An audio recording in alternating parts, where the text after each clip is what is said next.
Bollywood young hero Raj Tarun పై అతని ప్రేయసి లావణ్య సంచలన ఆరోపణలు చేసింది. తనను నమ్మించి మోసం చేశాడని హైదరాబాద్ నార్సింగ్ పిఎస్ లో ఫిర్యాదు చేసింది లావణ్య. డ్రగ్స్ కేసులో అడ్డంగా ఇరికించాడని కూడా ఆరోపణలు చేసింది.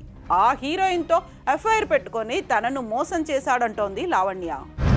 రాజ్ తరుణ్ చిక్కుల్లో పడ్డాడు. ఇప్పటికే ఫిల్మ్ కెరీర్ లో విజయాలు లేక ఇబ్బంది పడుతున్న రాజ్ తరుణ్ పర్సనల్ లైఫ్ లోనూ ఒడిదుడుకులు ఎదుర్కొంటున్నాడు.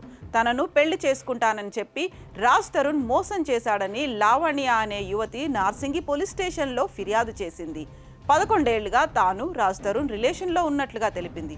ఓ సందర్భంలో గుడిలో పెళ్లి చేసుకున్నామని కూడా లావణ్య చెబుతోంది. ఎఫ్ఐఆర్ పెట్టుకుని తనను వదిలేశాడని ఆరోపిస్తోంది లావణ్య.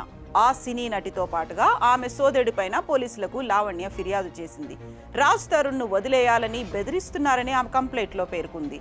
రాజ్ నుంచి దూరం వెళ్ళకపోతే చంపేసి డెడ్ బాడీ కూడా మాయం చేస్తామని బెదిరిస్తున్నారని లావణ్య పోలీసులకు తెలిపింది. కొంచెం రాజ్ నాకు కావాలి, నాకు న్యాయం చేయాలని లావణ్య డిమాండ్ చేస్తోంది.